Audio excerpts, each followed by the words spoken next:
नमस्कार दोस्तों, कैसे हैं आप लोग। उम्मीद है अच्छे होंगे। बहुत सारे एस्पिरेंट मुझसे पूछ रहे थे कि जो न्यूज़पेपर है उसको कैसे पढ़ना चाहिए, कौन सा न्यूज़पेपर पढ़ना चाहिए। तो आप कोई भी एक न्यूज़पेपर पढ़ सकते हैं। जैसे राजस्थान, अगर आप हिंदी में पढ़ना चाहते हैं आरएएस की प्रिपरेशन के लिए, तो राजस्थान पत्रिका एक बेहतर ऑप्शन है, उसे आप पढ़ सकते हैं।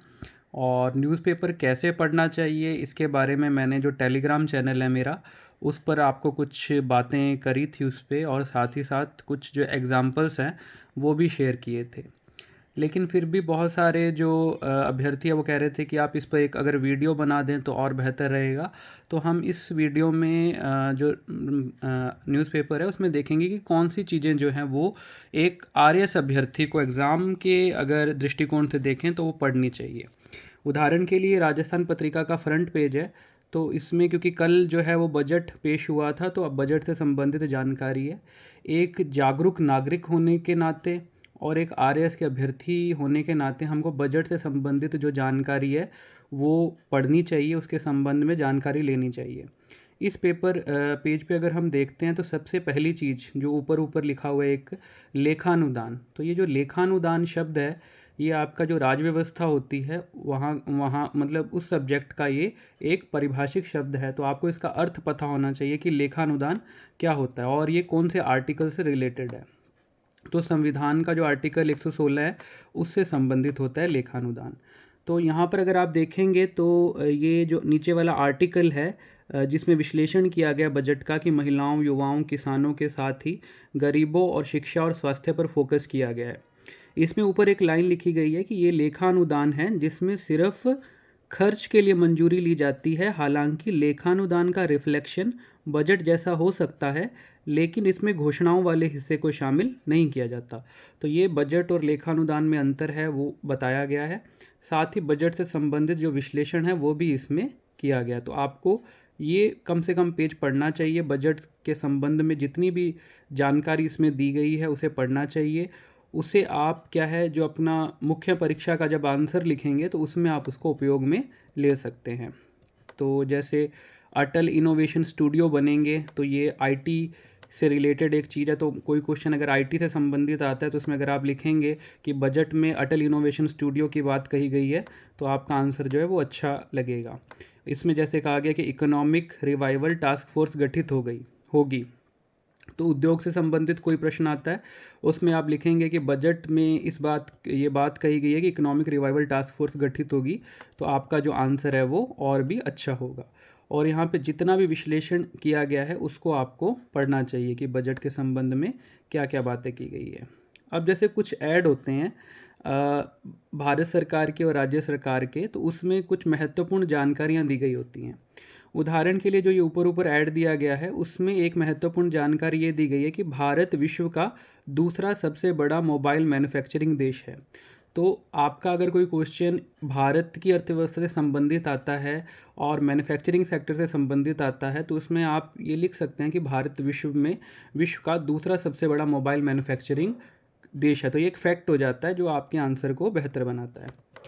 तो बाकी जो है, मुख्य बात यह है कि आपको आपका सिलेबस पता होना चाहिए और उस सिलेबस से रिलेटेड चीज़ें आपको अखबार में देखनी है जो आपके काम की है। अब ये तो जयपुर से संबंधित है पूरा पेज, तो इसमें कुछ खास वैसा नज़र नहीं आ रहा। हम नेक्स्ट पेज पे चलते हैं। ये भी सामान्य जो है वही है, इसमें भी कुछ खास नहीं है।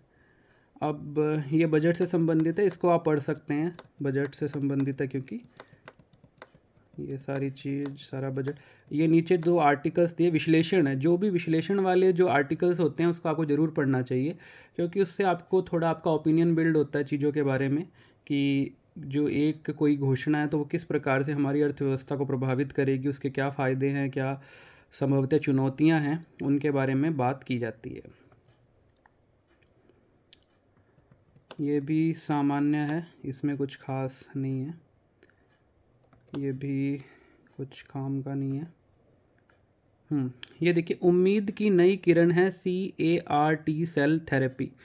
तो ये जो कैंसर के लिए एक स्वदेशी तकनीक की बात की गई है, तो इसको आपको ज़रूर से पढ़ना चाहिए, क्योंकि जो आपका विज्ञान वाला भाग है उसमें भी और जो करंट अफेयर है, दोनों ही दृष्टि से ये महत्वपूर्ण है। और जो नई टेक्नोलॉजीज़ आती हैं उनको आपको वैसे भी पढ़ना चाहिए। अब ये जैसे ये है राष्ट्रीय दलहन दिवस कल, दालें प्रोटीन का मुख्य स्रोत है।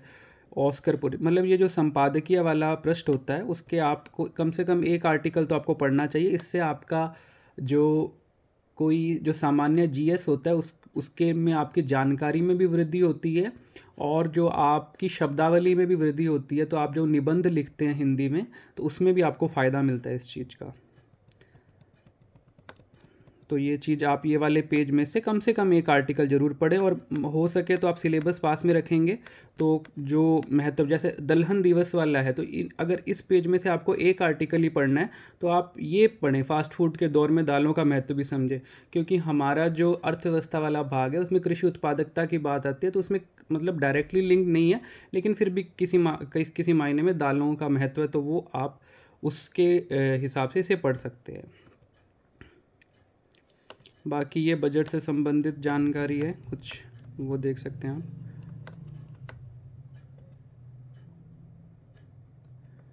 नैनो टेक्नोलॉजी से सभी क्षेत्रों में बेहतर विकास की संभावना, तो नैनो टेक्नोलॉजी सीधे सीधे आपके सिलेबस में दिया हुआ है, तो इसको पढ़ना चाहिए। हो सकता है इसमें से आपको कुछ खास जानकारी ना मिले, लेकिन फिर भी कुछ हो सकता है एक आधा शब्द आपके दिमाग में रह जाए, तो आप आंसर जब आप लिखेंगे तो वो आप लिख सकते हैं उसमें।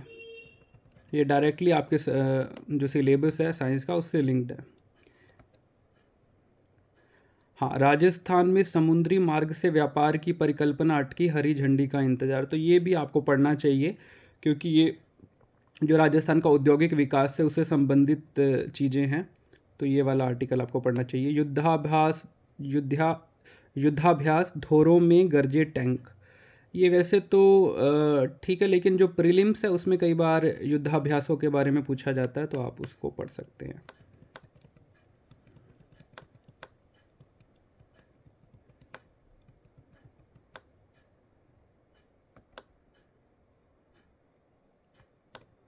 और कुछ इसमें विशेष नहीं है।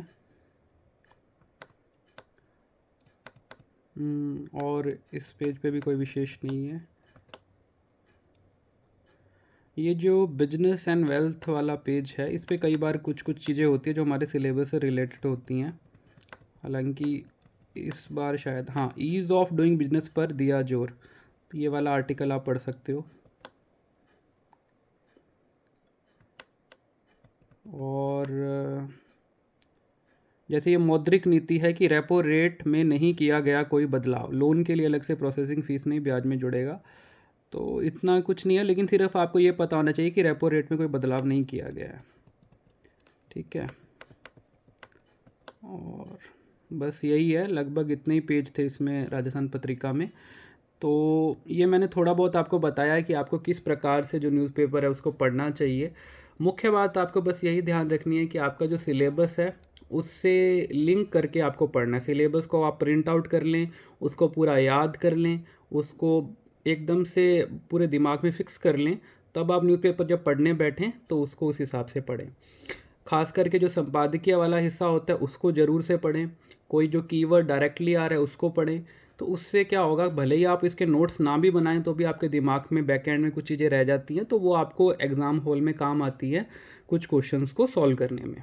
ठीक है, तो ये एक वीडियो थी न्यूज़पेपर के बारे में। Thank you very much.